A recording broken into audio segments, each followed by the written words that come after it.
Hi there. Thank you for joining us today. I'm Crystal Witterongel, collaborating with Common Sense Calgary, here today with Keener Hachey, who is running for Ward 14 City Council in Calgary's upcoming 2025 election. Keener, thank you so much for being here with me today. Well, thank you so much for you having me on, Crystal.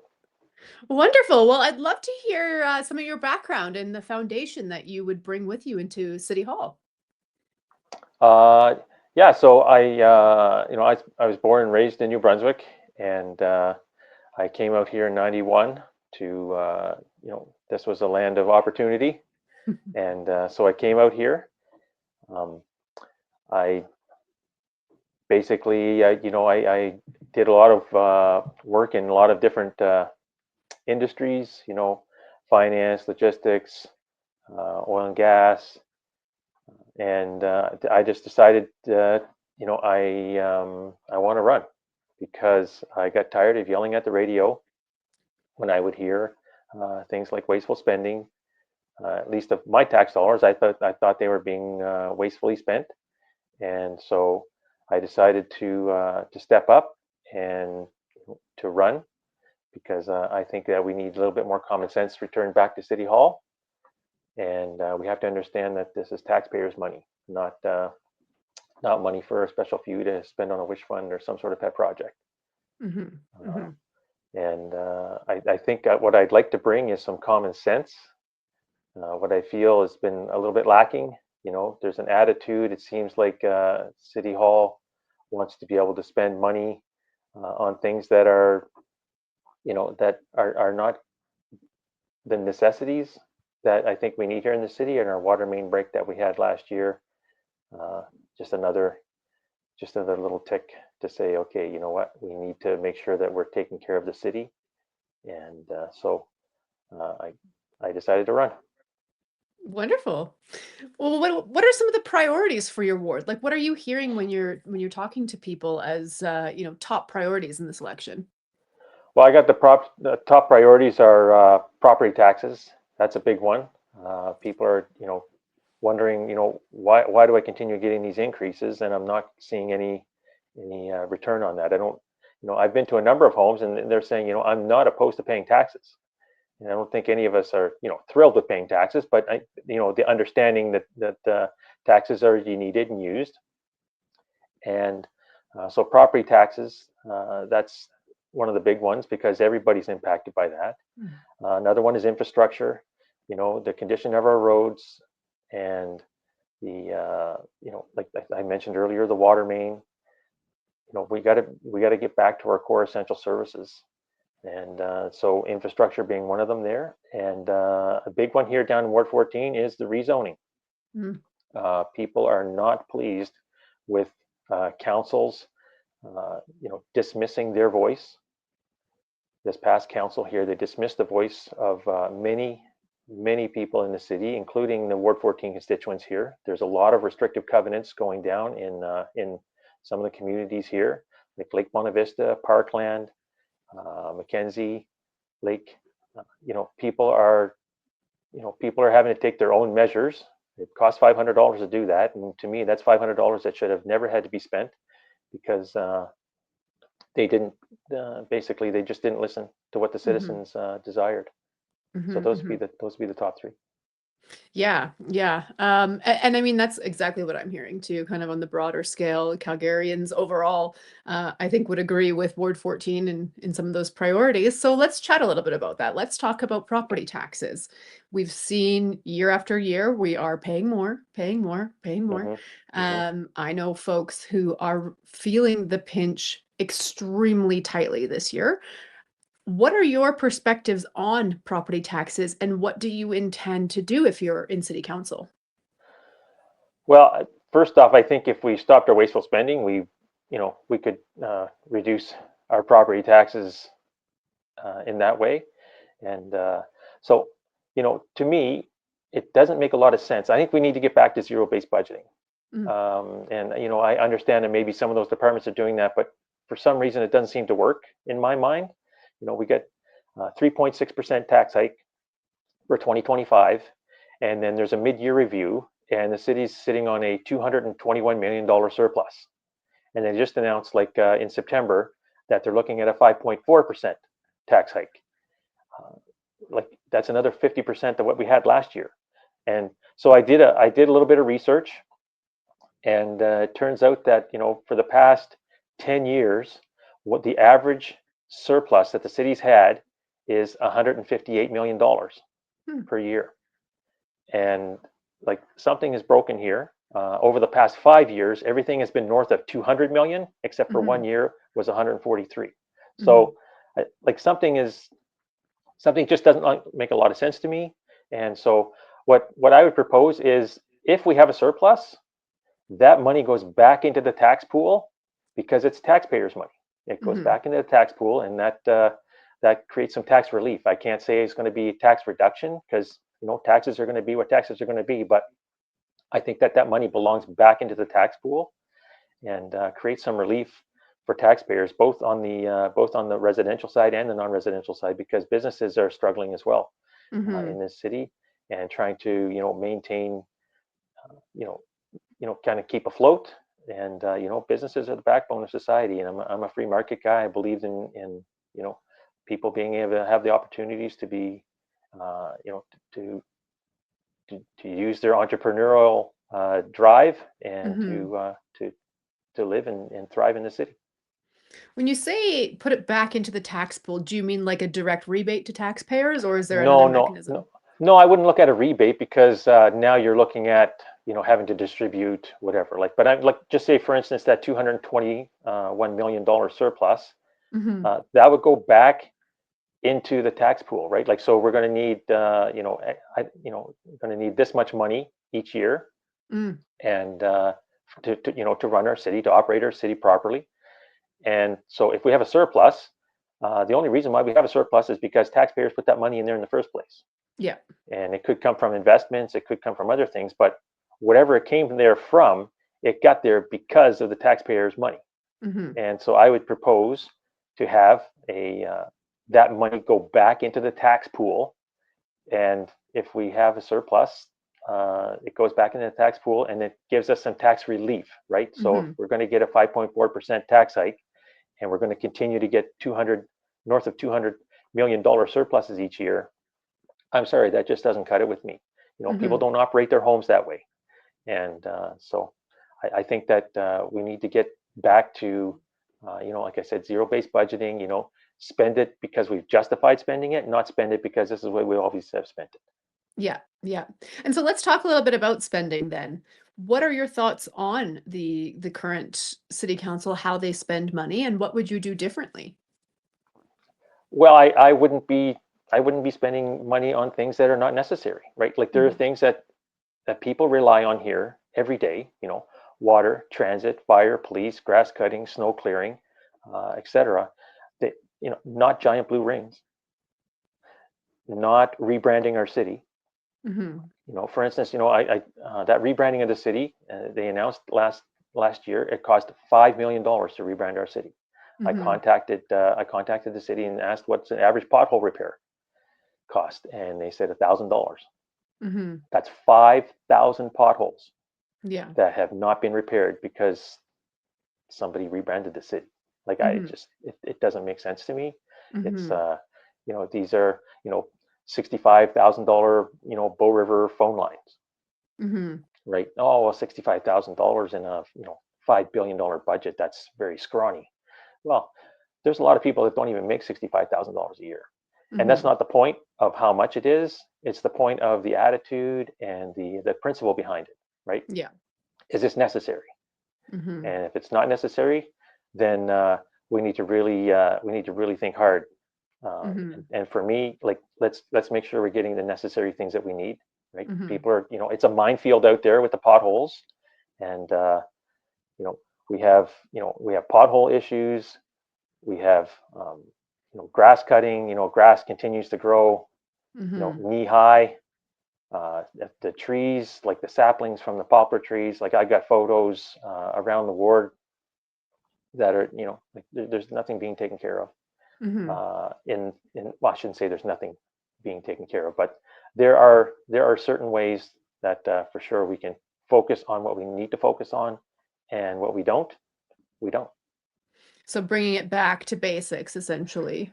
Yeah, let's get back to basics, and really, that's all the city should be doing. Hmm. I took a soundboard course one time, like a sound system course at a workshop, and the guy, he started off the program, and he said, like, he started off the workshop, and he said, if you are doing your job correctly, you might not think your job's that important, but if you're doing your job correctly, when people go to a wedding or a music concert or a speaking engagement, if they leave that event and they are, talking about the wedding, talking about the speaking engagement or the music at the concert, you've done your job well.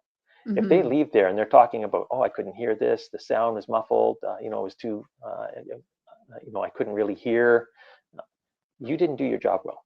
So Hmm. I kind of liken it to that. Like, if city council is doing their job well, people are out doing their thing.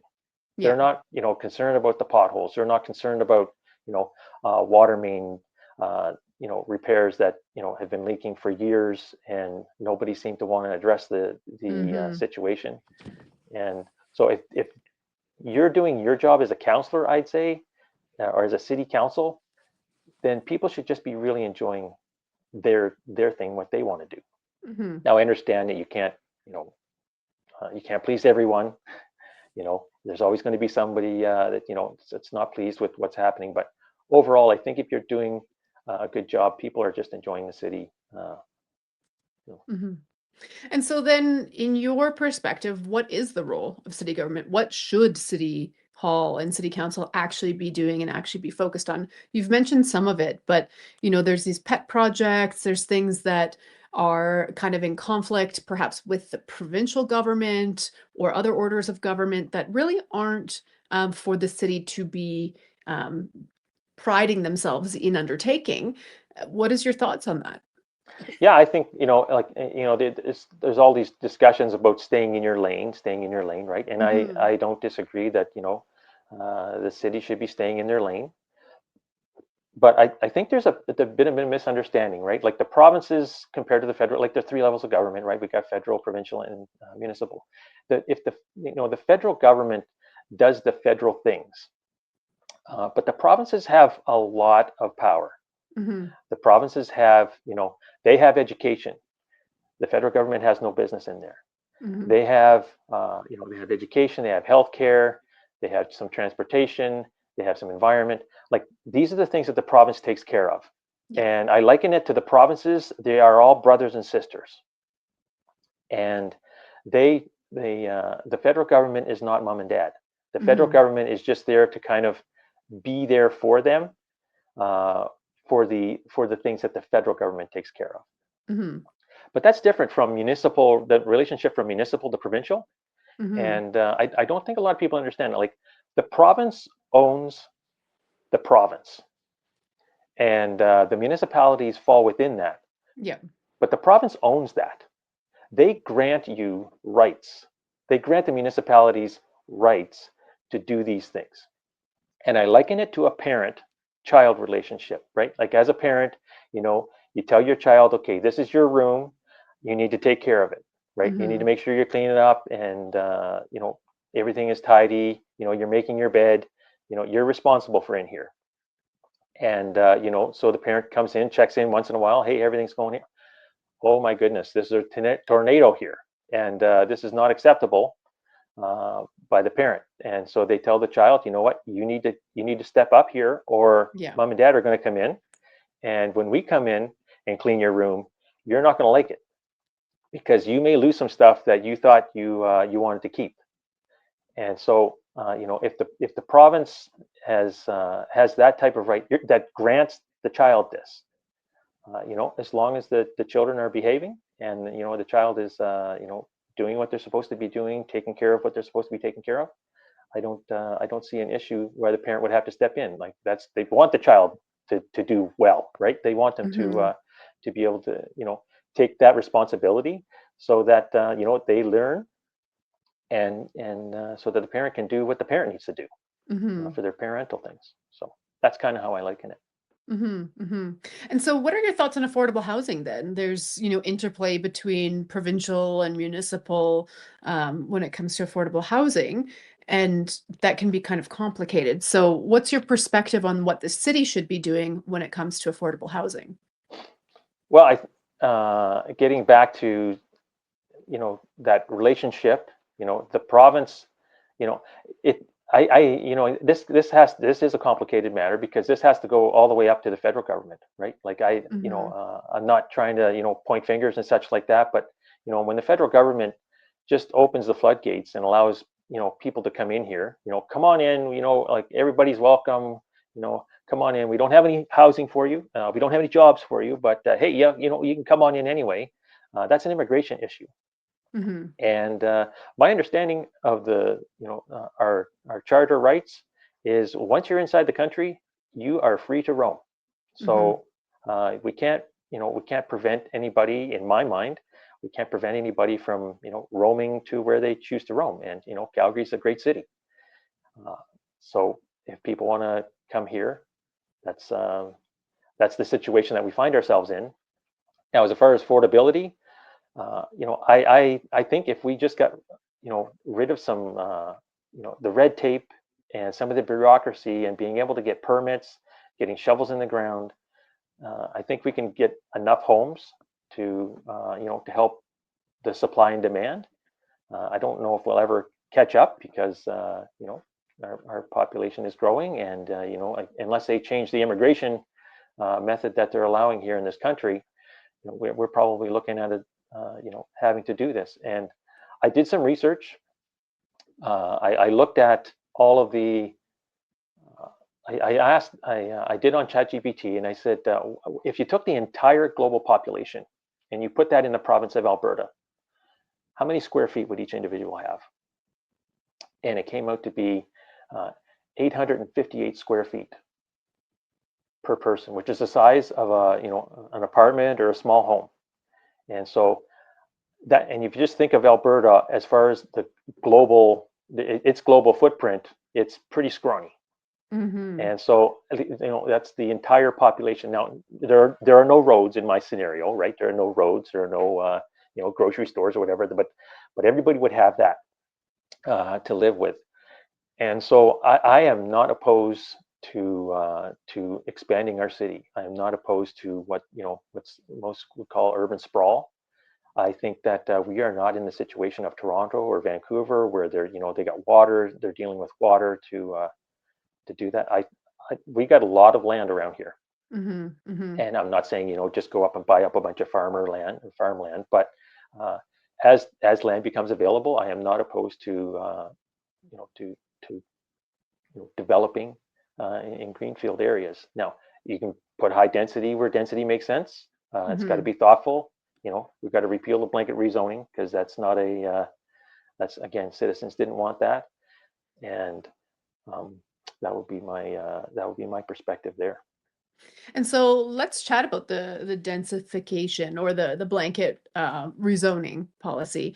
So you've just said you would repeal it. And Yeah. so what are your thoughts then on how to densify if we were to look at needing that within Calgary, in whatever neighborhoods? But how do you see that playing out and the pace and that sort of thing as appropriate?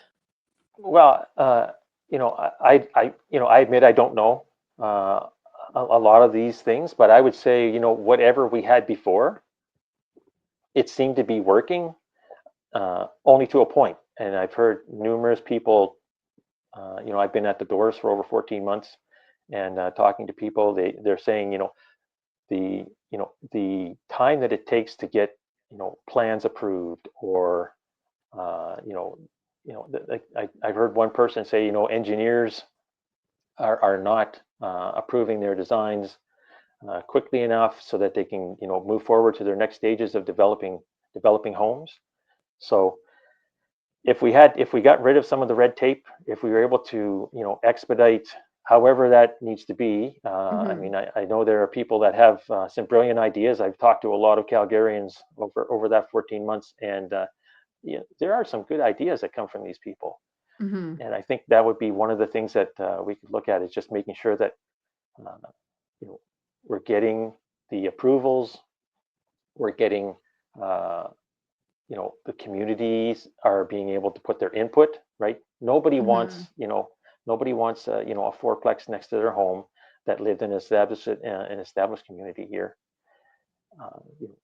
That's why they put the restrictive covenants on. Hmm.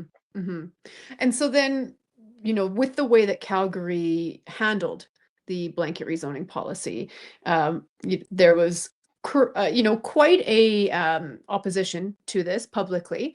Yeah. Yet City Council had stated it was a vocal minority, and pushed forward with the policy anyways, despite there being so much opposition. What would you do to rebuild the trust with people? After repealing, if that was the method that you were moving forward with. Well, I think before, before they implemented the blanket rezoning, communities had some input, communities had some say, and I think if we return to that, and knowing that the decisions that are being made, that people are being heard, like if people are going to become, apathetic, if the city talks about wanting to, have let's have engagement, let's have engagement. Okay, well, we had the largest engagement in Calgary's history with a public hearing where, Mhm. over 700 people went down in person. There were somewhere north of 11,000 written submissions, and didn't seem to do anything. Mhm. So why bother? Why should I bother saying anything? Why should I bother? So I think, to answer your question, we need to have we need to have people who are going to listen, and we need and I that's what I intend to do. I want to listen because I've been listening at the doors here. Like I said, but people need to listen, and if they don't feel that they're being heard, like you can't please everyone, right? If someone wants A and someone does wants not A, like, Mhm. you can't please everyone, and I understand that, and I do understand as well that I'm only one of 15 votes if I do get elected in, and so to work and collaborate with the other 14 members of council to make sure that we're making a quality decision. I think that more information is better than less. I think I make my decisions. I feel I make more informed decisions when I have more information. Mhm. And perhaps this council here had more information than than the public knows. But the public said we do not want this. Put this to a halt, and they just turned a deaf ear to them. So Mhm. that's just going to create apathy. And if people don't feel they're being heard, if they feel they're being heard and it doesn't go their way, okay, well, so it didn't go your way, but at least I know I was heard. Mhm. And but I think in this particular case, when there were so many people that did not want it, and they just turned a deaf ear to them. So Mhm. it was just kind of it seemed like a virtue signaling to have this public hearing to check a box and say, yeah, we heard, but Yeah. we don't care. Yeah. And so in the future for, blanket policies or ones that affect everybody in Calgary, would you be in favor of putting it to a plebiscite? I'm not opposed to putting things to plebiscites. I know they cost money to do that. If you do it Mhm. during an election, it helps to take advantage of the voters that are going out. But no, I'm not opposed to plebiscites. I don't mind open democracy. Mhm. And the city says that 1 year into this blanket rezoning policy, that 1,500 new units have been created, and so it's viewing it as a success. Do you agree with using a metric like that to determine success of a policy like this? Uh, well, I mean, like, yeah, so you have 1,500 units, but how many people are, opposed to these 1,500 units? I don't think that people are opposed to uh, having homes and having houses that are, accessible to others, right? But Mhm. it doesn't create more affordable homes, right? Like, Yeah. you tear down an $800,000 unit, you're not putting two 400s up there. Mhm. You're putting two 600s up there. It doesn't Mhm. really make it more affordable. Mhm. And I just take a look, Crystal, at the water main break that we had last year. To me, that kind of exposed, a vulnerability that our city can have. Like our city can have you know, the infrastructure that's needed.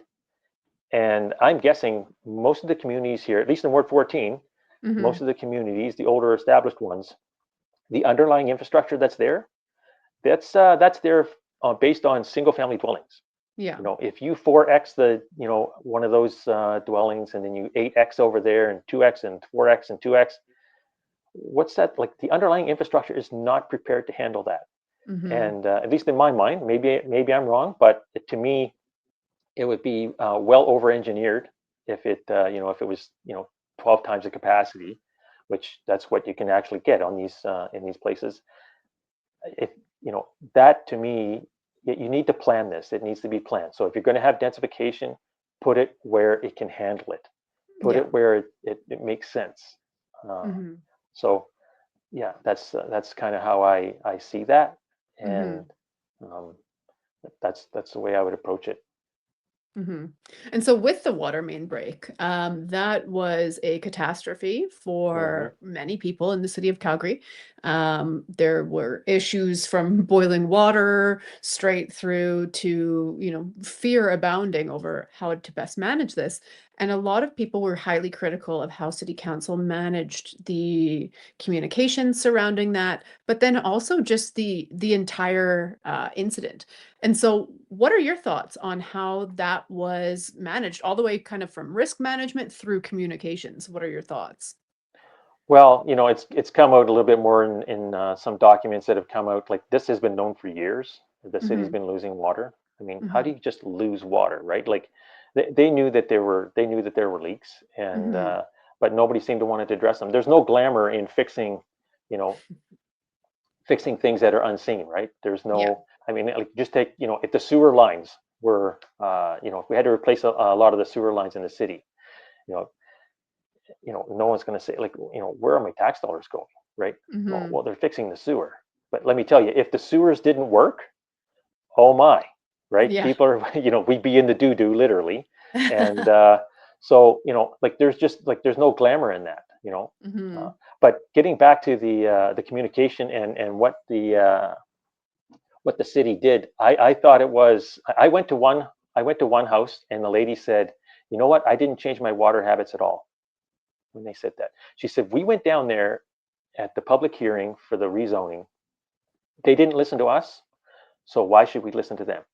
Now, I don't agree. Two wrongs don't make a right. I Yeah. understood her sentiment, though. I understood the Hmm. principle that was there, right? But one Yeah. of the things that, to me, and I may just be getting these numbers wrong, I'm trying to keep my numbers pretty good on this. I think they were saying that, there's 525 million per day. That's a typical day for Calgary, and they said, we need to reduce that to 500 million uh, liters of water. And so day one goes. This was when they had the planned restriction, Hmm. the upcoming one in August. And so they said, like 500. That's all we can, or yeah, 500. That's all we can handle.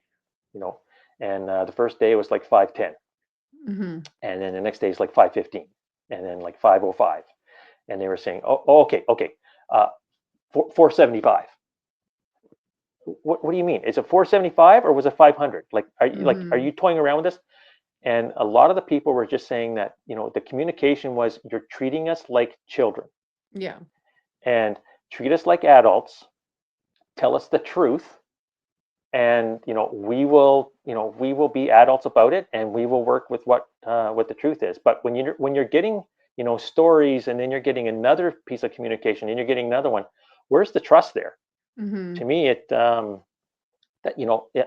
you're just trying to play around with people's minds, and you know there's a lot of people that, their trees were dying, their grass is not, working, and they're trying to have showers, and then they get their water bill, and there's like no change in their bill. Hmm. And I probably the reason why there's no change in their bill is because most of it's just fees, right? You get your water Hmm. bill. How much water did you use? Well, $22 worth. Here's your bill for $96. Hmm. Like, something. It just. So I think the communication, if you just talk straight with people, if you just tell them, this is their situation, this is what we have, uh, you know, I think that, and stop kicking the can down the road, right? If you Yeah. need to fix the water main, or you need to fix the sewers, like one of the things that's upcoming here, and in this uh, as part of the election goes. I haven't been able to dive into it because I'm trying to run my campaign. But a gentleman has reached out to me on numerous occasions. There is asbestos pipes in Calgary, our water pipes, and a lot of them are here in Ward 14 in Parkland, for instance. Hmm. And he's asking, what do you plan on doing this? What do you plan on doing about it? And it's just too much for me to undertake right now. But I don't think anybody would enjoy having, asbestos flowing through their water. Hmm. And it's a very touchy situation because you don't want to disrupt asbestos either. So I don't know how to quite handle that. But taking care of our city again, like I mentioned, the sewer lines, right? If we're taking care of our city, then I think that that's what people expect to be taken care Hmm. of, things that we rely on every day.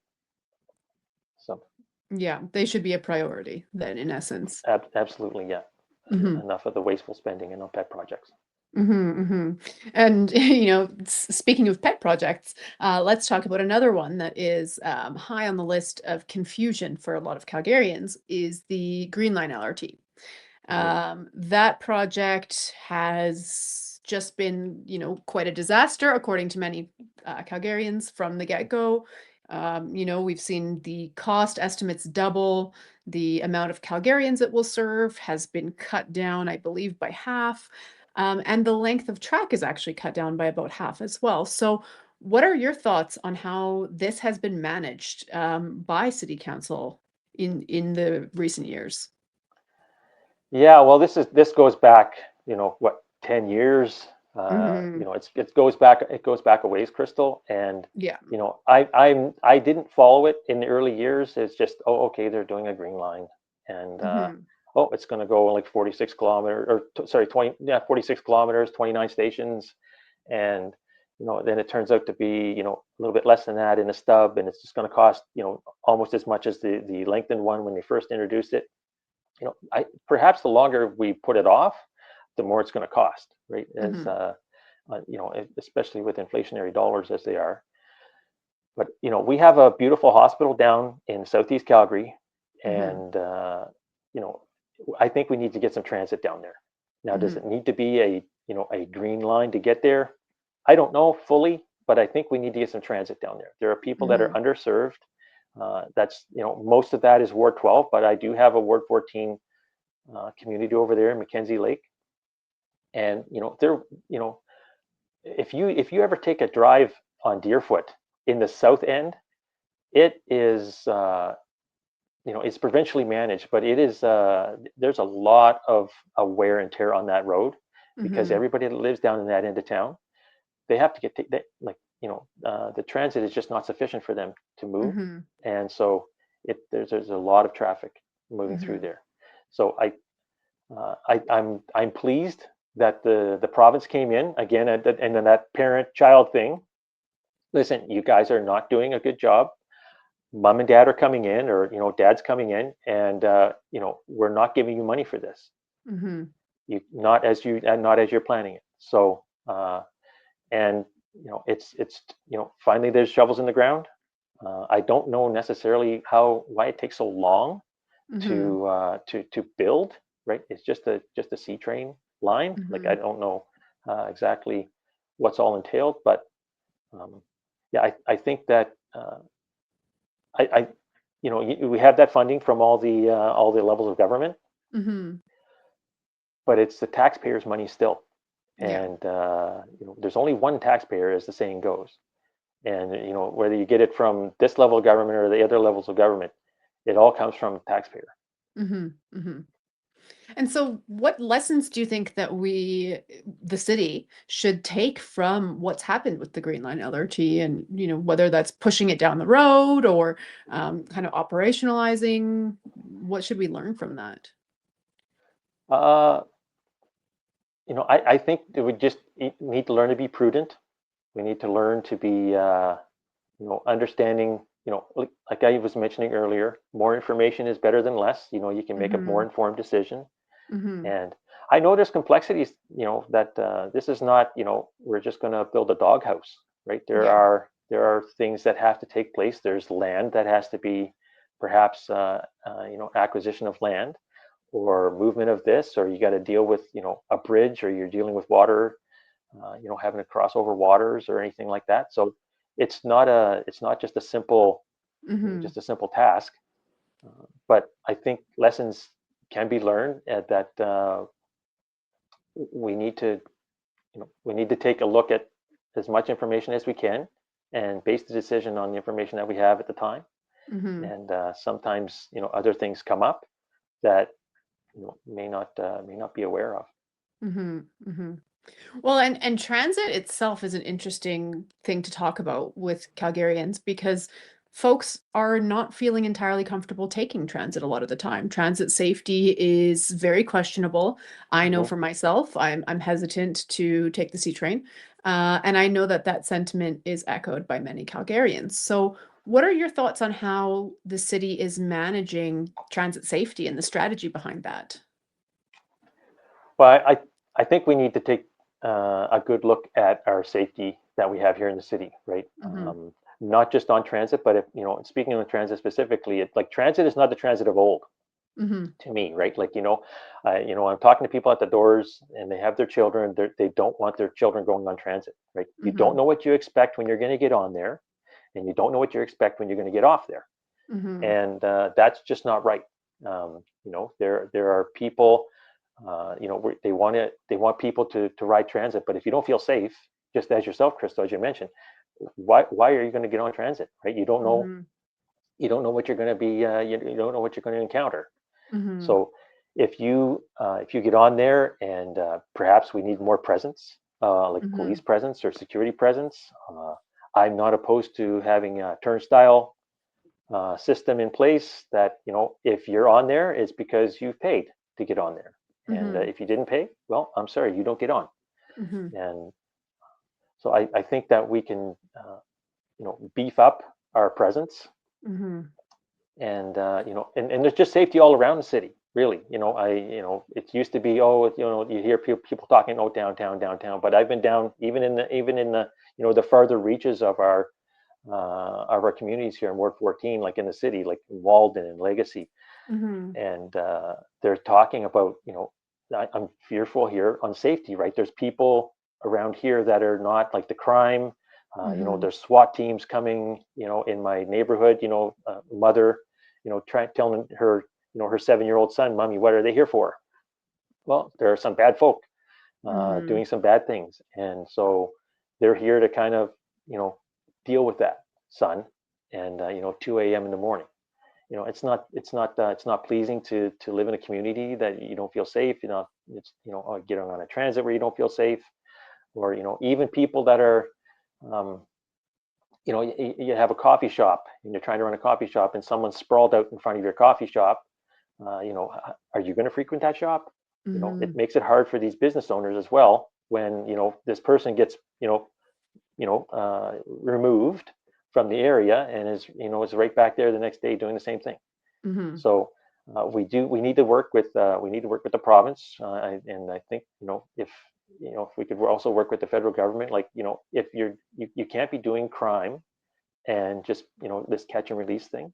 mhm, Now I know that that's not a role of the municipality, but I think that if we can, as a strong voice, together with the province, or together with other municipalities, say, listen, we need to deal with this. We need to deal with, what we're having here, so that mhm, people can feel safe, right?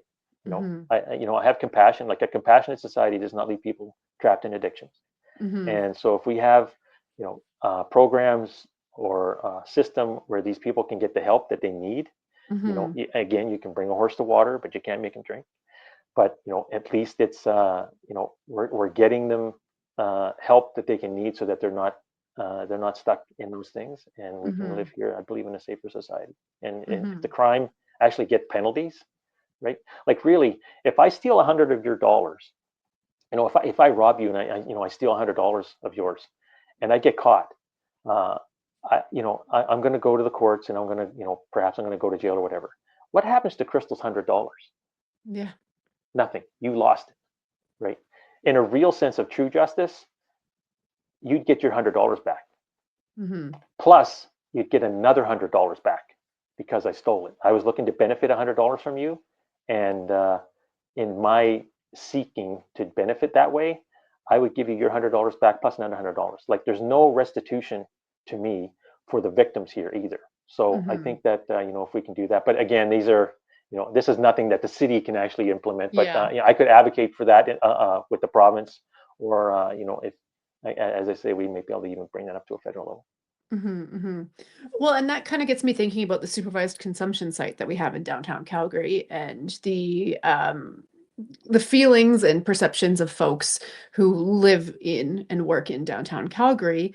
And, folks are also quite divided on what to do about the supervised consumption site. Do we close it? Do we move it? Do we keep it? There's opinions every which way. What is your opinion? What should be done about the supervised consumption site? Well, Crystal, I mentioned it earlier. Like, a compassionate society does not leave people trapped in addiction. So Hmm. I am not a proponent. I don't even really think there are such thing as safe injections. Hmm. Not when it's it's when it's a harmful drug that you're taking in, right? I mean, like you can get an injection from the doctor because you're having a surgery or something, but you know, you know, why do we want to perpetually keep these people in this state, right? You Hmm. need help, uh, but it is not a municipal matter, Hmm. right? Healthcare falls under the province, and so we can work with them as perhaps need be, like maybe provide some sort of facility or something like that. But there, I would be I would look to get rid of any safe consumption sites because to me there's no such thing as a safe injection. It's Hmm. not helping these people. It's not Hmm. loving these people. Hmm. They need some help, and continuing to have them remain in that, I don't think that's loving or it's helpful. Hmm. And so, in your perspective, where does the city stand in providing those services that would be needed if we were to close the supervised consumption site? Like, I know healthcare, mental health, and addictions, like those are provincial jurisdictions. But if we were to close that supervised consumption site, those people are going to need support and they're going to need support quickly. What role do you see the city would play in that? It's a provincial matter. Like, so, as I say, maybe the city can help them. Like here, like we have a facility here. Maybe we can open up something. But for the province, and this gets back to the lanes a little bit, right? For the province Hmm. to say, back to that scenario that I was talking about. You need to take care of your room, right? Hmm. And now you're telling them they need to take care of the kitchen, or they need to take care of the backyard. No, I just need to take care of my room. Hmm. And the province, I think, is putting um, too much on the plate of the city. Hmm. And so I would advocate, and kind of push back on the province and say, like, this is your issue, right? It, it, Hmm. it is our issue as well because it's in our city, but this is your issue. So we can help you. Like, as I say, we can provide, if you need, police or you need uh, some staff or personnel that are able to assist in these situations. But at the end of the day, this is a provincial matter, and the province needs to step up and take care of this. Hmm. Hmm. And, this is an interesting election for a number of reasons, but one of which is we're seeing political parties at the municipal level for the first time. Are you part of one of these political parties? And if so, what does that mean for you and your ward going into this election? Yeah, I'm with the Better Calgary Party. We're the Hmm. uh, we're the conservative we're the conservative ones of the group, and for me, I've said it before when I think that independent representation is a superior form. But when I took a look at what a Better Calgary did, to me it was a win-win-win. Hmm. And one of the wins is that the party doesn't have any party leader or party whip. Hmm. Like we're not a typical party. The party is structured that way. We don't have a party leader or party whip. We don't have any party policies. What we do have is a number of principles. And those principles, although they are broad in scope, they are indeed conservative in nature. And so we need to, for me, that was a win because I'm conservative. Mhm. I have conservative values. This is, this is kind of who I am, and so I want to make sure that I'm going to be able to represent my constituents with my conservative values. Mhm. And so the party totally aligned with that. Another thing was, we went through a nomination process. So I was Mhm. democratically put into place here, right? I had to go through a rigorous nomination application, and all the members that lived here or that reside here in Ward 14, I was their choice, right? Mhm. This is a grassroots movement. The other parties, it's more just like a slate. They're just being handpicked or hand selected, and that's not the way ABC Party ran Mhm. or is structured. So and so that was another win. So I had the win of ward-driven policies. Because I'm going to be making my policies based on what I'm hearing from people in the ward. Mhm. As long as I'm adhering to the principles of the party, uh, and and as I say, they're very broad in scope. Then I'm free to take care of the issues here we have in Ward 14. Like there are things that you'd experience perhaps in Ward 9 or in Ward 3 that you don't experience in Ward 14. Mhm. And so I'm going to be taking care of the people who elect me in here from Ward 14. So we've got ward-driven policies, ward-driven candidate policies. We've got you know reduced vote splitting, right? Mhm. Because I was democratically put in place, and other people were free to put their nomination forward, and so again, I was the one selected from that. So we don't have as many people running, Mhm. perhaps doing a vote split on the conservative side. And then the other thing, it just creates some transparency on the ballot, Mhm. right? There's oftentimes I'll go to the door and ask, do you follow municipal politics? And people will say, no, sorry, don't feel bad. Not a lot of people do, right? It's Mhm. kind of the smaller of the three children, and not a lot of people do, but it's the one that hits closest to home. Like when you step out of your door every day, it's the one that kind of hits you the most. You don't even have to Mhm. step out your door, and it's one hitting you as well. And Mhm. so this actually created some transparency on the ballot. I don't know, Crystal, if you remember our last election, but there was 27 candidates running on the mayor's ballot. Like, Mhm. oh my goodness, who's who in the zoo? So this way here, right, you're going to have a name with a party beside it, and you say, oh, okay, well, I agree with that party, and or I don't agree with that party, right? Mhm. And I don't agree what they stand for. I agree what they stand for, but you at least can kind of vote accordingly. For some of the Yeah. people, like when I go and vote on the ballot, I'm not ashamed to say it, but when I go to vote on the ballot, on the provincial and federal side, I take a look and just say, okay, who's the party I'm going with? Because I know Mhm. what the party stands for. Yeah. I know what they stand for. So, the individual may be a great person, but they Mhm. don't uh, they don't align with my beliefs. They don't align with Mhm.